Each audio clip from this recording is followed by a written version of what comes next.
അപ്പോ ആദ്യമായിട്ട് മലയാള സിനിമയിൽ വിട പറഞ്ഞു പോയ വിട വിട അങ്ങനെ വിട പറഞ്ഞു പോയ കുതിരവട്ടം പപ്പുച്ചേട്ടൻ. കുതിരവട്ടം പപ്പുച്ചേട്ടല്ലേ മണിച്ചിത്രത്താഴ് എന്ന സിനിമയിൽ എടുക്കട്ടെ, സപ്പോർട്ട് ചെയ്യില്ലേ? ഓക്കെ. ദാസപ്പോ എന്നെ ശരിക്കും ശ്രദ്ധിച്ച് എന്റെ പെരുമാറ്റത്തിന് എന്തെങ്കിലും പന്തികളുണ്ടോന്ന് ഒന്ന് നോക്കിക്കേ.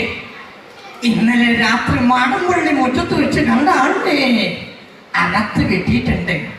വേറെ ആരുമല്ല, മാടമ്പള്ളിയിലെ പഴയ തമിഴ് തന്നെയ. അസമയത്ത് അവിടെ നിൽക്കാതിരുന്നുണ്ടല്ലോ, ആയുസിന്റെ ഫലം കൊണ്ട 4 തകിട് കുറിച്ച്